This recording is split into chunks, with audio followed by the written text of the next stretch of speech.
Aujourd'hui, Mikado se décompose en trois grosses parties. Donc, il y a la partie think tank, qui est l'aspect laboratoire d'idées. Donc, c'est par exemple, comme aujourd'hui, des événements.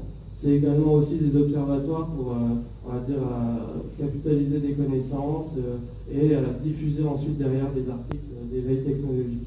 Il y a l'aspect académie, donc là, c'est un gros travail sur l'aspect de formation et de certification d'ingénieurs en simulation numérique. Et la partie NumLab, donc là, qui est vraiment associée, on va dire, de manière plus directe sur l'aspect du centre R&D. Donc c'est vraiment accompagner les entreprises sur des problématiques en ingénierie numérique et également des projets de recherche et développement. Donc ça, c'est vraiment les trois grosses actions. Nos moyens, c'est le centre R&D d'INS, et avec une grosse expertise en CAO et simulation numérique. Des ateliers de travail, donc Mikado, il faut voir ça comme un espace ouvert, où il y a des adhérents et des abonnés qui peuvent participer, voire diriger des ateliers de travail. Donc c'est vraiment se regrouper, parler de thèmes qui sont vraiment très importants et choisis par rapport à ses adhérents et ses abonnés. Donc toujours sur l'aspect ingénierie numérique, j'en cite trois par exemple, simulation, éco-conception et fabrication additive. Et forcément aussi l'abonnement donne le droit à un espace documentaire.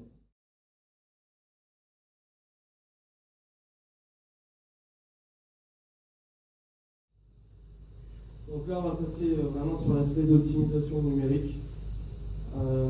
Donc avant de parler, de montrer quelques cas, je vais en montrer quelques-uns.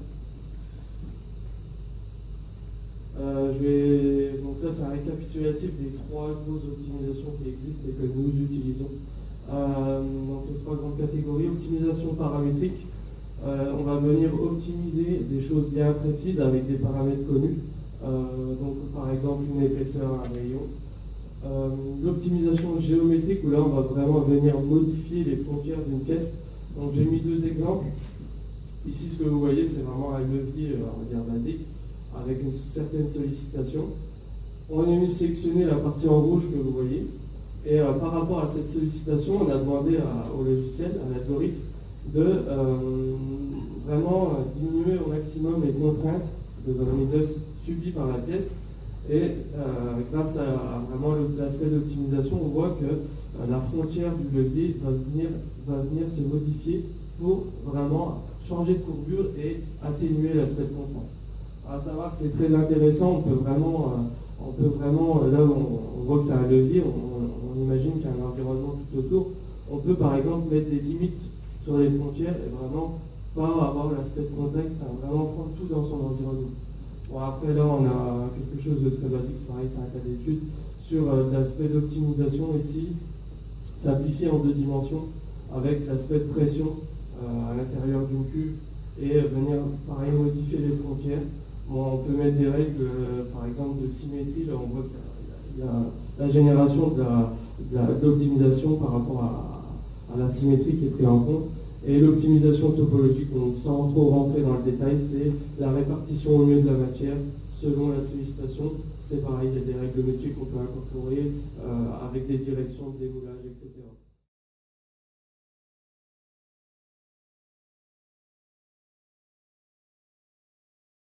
Notre mission principale, c'est de promouvoir l'innovation et le développement de nos entreprises, de nos ressortissants, les fondeurs, mais pas que. On s'adresse aussi à vos bureaux d'études. L'objectif étant pour nous, c'était de faire valoir la fonderie auprès des grands donneurs d'ordre aussi, donc faire en sorte de rentrer la fonderie au sein du bureau d'études.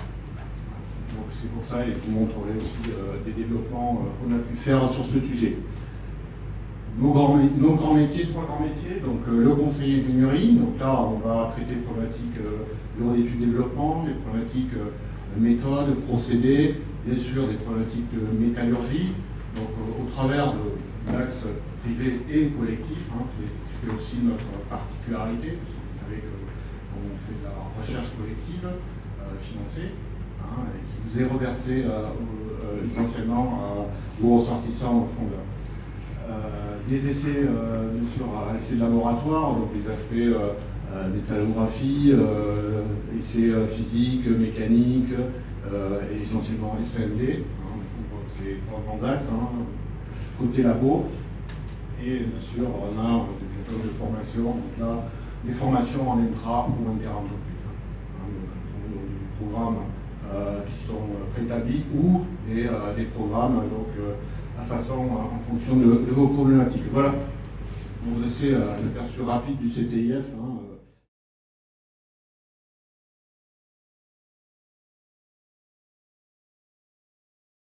Pour recentrer un petit peu sur notre activité bureau d'études développement, donc là, la mission principale du bureau d'études de CTIF, c'est d'accompagner les fondeurs et leurs clients visés dans le développement et l'industrialisation de pièces de fonderie, pièces métalliques, par la mise en œuvre de la filière numérique. C'est ce qu'on va voir. Donc, dans l'activité, donc, il y a 3 grands domaines. La conception de pièces de fonderie. Donc là, on intervient auprès des bureaux d'études, voire en support avec des fondeurs pour développer des pièces de fonderie. Donc ça va des projets très en amont en faisabilité techno-économique, du co-design, du calcul, fonderie, forge, ALM, des spécifications de pièces de fonderie, du prototypage de pièces. On peut aller jusqu'à réaliser des pièces à notre fonderie expérimentale ou avec des partenaires fondeurs ou autres. Un volet méthode simulation important, donc là on réalise des études de moulage, conception d'outillage, on rentre plus dans le métier de la fonderie, la simulation bien sûr des procédés de fonderie, on verra quel est le périmètre à ce niveau-là. Un troisième point qui est la défectologie, un produit qu'on a initié il y a une dizaine d'années maintenant, donc qui vise à étudier l'impact de défauts ou en tous les cas de discontinuité de matière au sein des alliages et des pièces de fonderie. Essentiellement.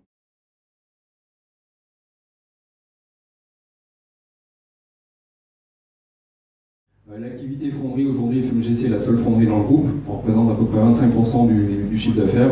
Tout le reste de l'activité concerne les forges, et c'est un groupe qui fait à peu près 1200 personnes, et c'est un groupe français. Voilà. C'est important aussi de le signaler.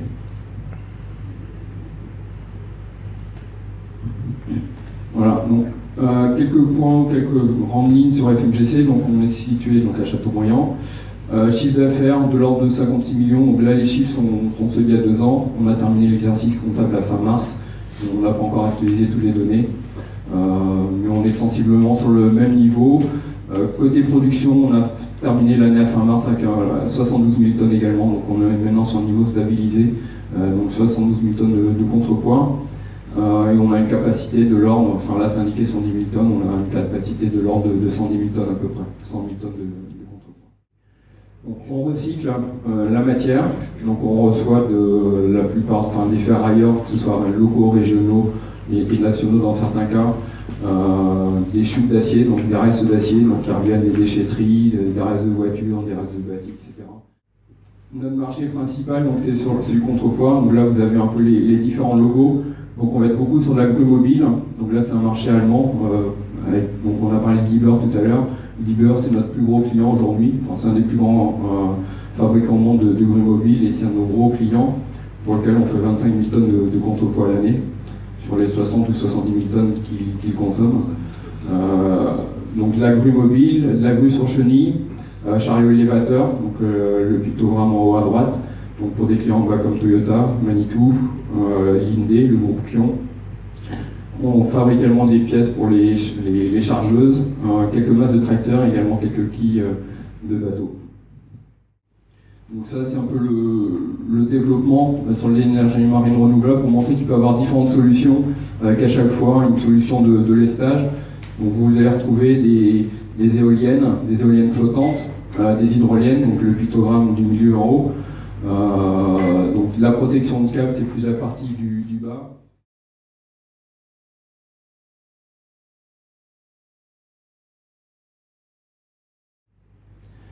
Donc si notre pied du calcul, donc on a fourni au CTIF la CAO de la pièce, du châssis, du système de coulée avec, je vais l'appeler masselotage, même si ça vise de faire agir certains. On n'a pas un masselotage très important de manière générale à FMGC, on va plus parler des vents qui vont permettre de dégazer la pièce. Si on appliquait la théorie, on pourrait effectivement avoir des masselotes dimensionnés à certains niveaux. Chez nous, c'est pas souvent le cas parce qu'on n'a pas forcément ce besoin. Mais en tout cas, on voulait voir avec la simulation quel était le résultat. Donc le maillage, ensuite l'exploitation des résultats, comme j'ai dit, qui s'est fait à 2 niveaux. D'une part le calage, et ensuite et ensuite l'optimisation. Donc là, c'est un peu le résultat en température. Donc ça a été fait via le logiciel Codecast du CTIF. Donc là, on est sur un espace de temps de l'ordre de 20 heures. Si on regarde en haut à droite, on est à peu près sur 60 000 secondes, donc on est sur du 20 heures. De manière générale, par rapport à la taille de nos pièces, il faut compter 4-5 heures à peu près pour que la croûte ou l'espace extérieur de la pièce soit déjà à peu près solidifié. Si on rentre vraiment au corps de la pièce comme celle-là, il faut attendre un minimum de 20 heures, 24 heures, sachant que cette pièce va rester en refroidissement en moule un minimum de 5 jours. 5-6 jours avant de la décocher et de la récupérer.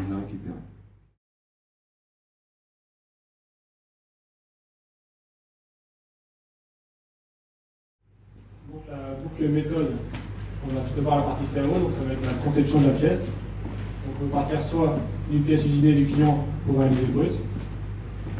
On peut aussi partir directement d'une pièce brute fournie par le client. Pour certains clients, on part maintenant. Actuellement, on va commencer. Sur les clients, ça va être 80% des pièces numérisées. Et il reste encore entre 15 et 20% de pièces avec des plans. Ensuite, on a la partie simulation. Donc la partie simulation, nous on utilise le logiciel NovaCast. Donc on aura la simulation de remplissage et de solidification. Et ensuite, on a l'analyse de la simulation.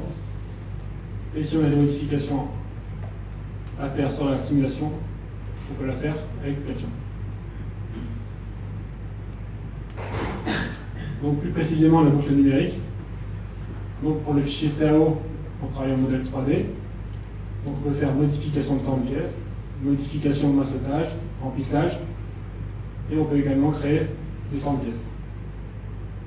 Ensuite on a la partie simulation. Donc la partie simulation, ça va être une grande partie mise en données des paramètres de coulée, plus la paramètre du moulage. Il faut savoir que chez AFC, on utilise une forme de standard AFC qui a été paramétrée à l'aide de l'analyse thermique et à l'aide de l'historique chez AFC. Et ensuite, on a l'analyse, donc c'est l'analyse résultat brut. Si l'analyse est conforme, on reste sur une version CAO de départ, sinon on peut modifier la CAO et relancer une simulation.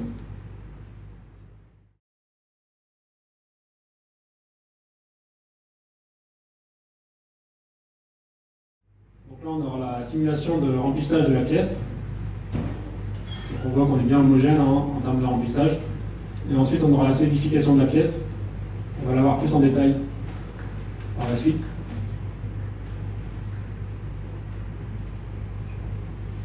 Donc là, c'est des études qu'on réalise à 100% lors du lancement des nouvelles références.